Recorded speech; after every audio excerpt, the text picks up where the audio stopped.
first is we try to imagine the red thread of a child from nursery all the way to graduation in grade 12. And if their journey starts here, what does it look like for the next 15 years? I'll start at the end. What will a student need to be able to know when they graduate? We have all these natural transition points that really help us think about focusing on the things that students need. But we know that every student is different. Well, we do invest heavily in student and learning support, make sure that if there are any deficits in learning and roadblocks to growth, that we've got the people and the expertise to make sure that they're still progressing. We have a culture now here at SCIS of not just collecting data, but we're getting clearer on how we use it, not just to improve learning, but to focus on growth. That helps us not just focus on kids who are struggling, but every student. We've got a big push in all of our lower school around win time, what I need time. It's a great initiative. Specifically set aside time so we can work on skills with students based on data to improve very specific aspects of their learning. And we've got a great team of educators and instructional assistants that help us with that. So it's that idea of a rising tide lifts all the boats. And that's really the approach we've been taking with data and challenging, but also supporting students.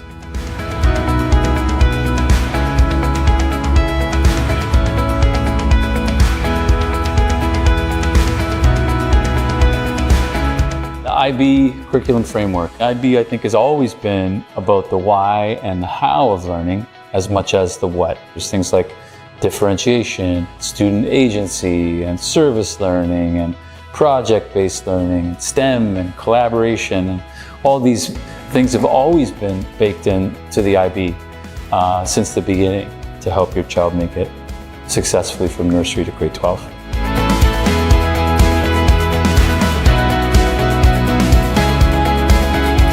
The SCIS approach to learning, I think what we try to do is not make assumptions. There's an assumption that if you teach something, then the student will automatically learn it. And we try really hard and spend a lot of time instead thinking about individual student needs and fundamental things like how do we get them engaged and excited and motivated to learn? How do I know that they've learned something? Do I wait until the test? Do I wait until the end?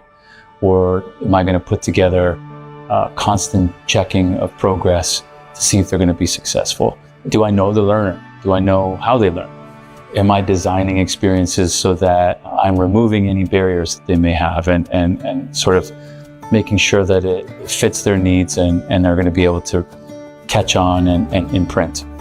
So that's sort of the how and why of learning, but we also focus on the basic skills that every student has to have be successful. Otherwise, a teacher can stand up there and try to teach something, but if I don't know how to do research, know how to work in a group, or if I can't speak up for myself, have agency, we do spend a lot of time thinking about that, and I think that's what sets the SCIS approach to learning apart.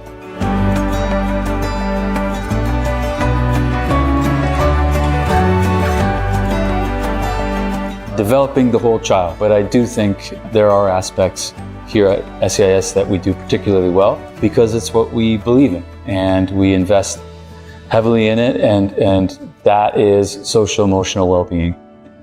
We sometimes call it being available for learning. Did you get enough sleep? Do you have a group of friends who support you? Do your teachers know you? Do you trust them?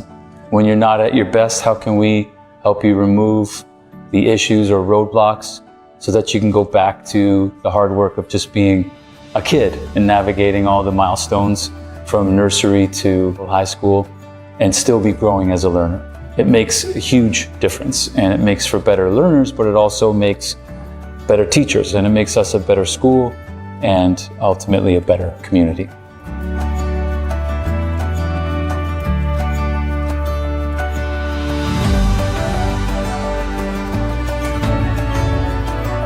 If you look at organizations that publish surveys from industry leaders in the workplace, and you look at the top 10 skills and attributes that they're looking for in prospective employees, subject knowledge is not going to be number one, and in fact it's barely in the top 10 if you include computer skills. So really, they want people who are able to collaborate effectively, have strong communication skills, particularly in the age of artificial intelligence? Can they think critically and creatively? They want adaptability, organizational skills, self-management. These are literally the categories of the IB approaches to learning skills. We have so many graduates that come back to us and they tell us how well prepared they were for university and college, and how so many of their peers don't have those basic skills and they fall behind. And I also think we can't forget about our IB mission statement, which is it's very much in line with our school mission, contributing positively to communities and to making the world a better and more peaceful place. I know it sounds like a big idea, but we work really hard at making sure that kids are globally minded and that they have intercultural understanding. That's really the future of the planet, and I feel really good about sending those kids out into the world.